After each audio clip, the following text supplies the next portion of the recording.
হাসিনা পথে গেছেন ভারতে গেছেন, ভালো করেছেন।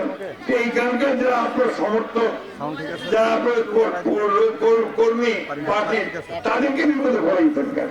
যারা বিপদে, আমরা তাদেরকে জানাতে কোনো বিপদে পড়বেন না। আমরা আছি আসলে,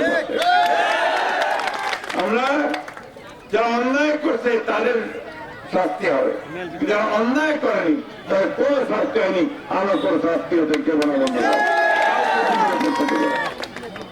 আমি তাই আমার মুসলমান ভাইদেরকে, বোনদেরকে, হিন্দু ভাই বোনদেরকে সবাইকে অনুরোধ করবো যে আসেন আমরা সবাই একসাথে একযোগে আমাদের এলাকার উন্নয়নের জন্য আমরা কাজ করি, এবং এই উন্নয়নের কাজে একমাত্র ধানের শেষ করতে পারে, আর কেউ করতে পারবে না। আপনারা কয়েকদিন আগে টেলিভিশনে দেখছেন খালেদা জিয়ার নাম শুনছেন, আপনারা শুনছেন? খালেদা জিয়া মারা গেছেন, তাই না? তার মারা যাওয়ার পরে জানাজাতে লক্ষ লক্ষ মানুষ হয়েছে।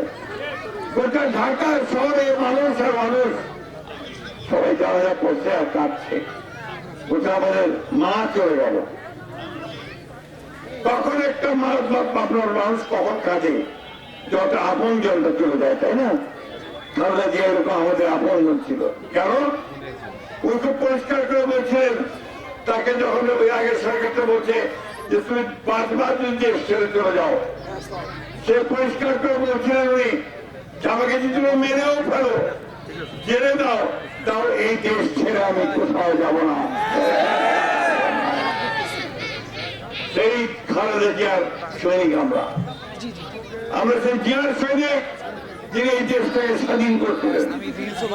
আমরা সেই জিয়ার সৈনিক যিনি এইখানে মুসলমান ভাইদের সম্মান দেখানোর জন্য সংবিধানে বিসমিল্লাহির রহমানির রহিম দিয়েছিলেন, আল্লাহর উপর অবিচল আস্থা বিশ্বাস দিয়েছিলেন, আর সমস্ত ধর্মের ভাই বোনদেরকে তার ধর্ম পালন করার শর্ত অধিকার দিয়েছিলেন। আজকে কিছু লোক আছে আমার ভাগ করে দেয়, হিন্দু আলাদা, মুসলমান আলাদা, এটা করে দেয়। কিন্তু আমরা কি বাংলাদেশে আলাদা ভাবে বাস করি? আপনারা এই এলাকায় আছেন, এক পায়ে হিন্দুরা থাকেন, এক পায়ে মুসলমানরা থাকেন, একসাথে চলাফেরা করেন না? কোনদিন কোনো গোবর হয়েছে? ওই ওদের পূজায় আপনারা যান, আমাদের পর্বে ঈদের পর্বরা আসে না, সবাই খায় না? ওই অবস্থাটা আমরা রাখতে চাই। আমরা এখানে হিন্দু, মুসলমান, বৌদ্ধ, খ্রিস্টান সবাই একসাথে আমাদের দেশটাকে গড়ে তুলতে চাই বন্ধুগণ, এবং সকলকে সমান নিরাপত্তা দিতে চাই।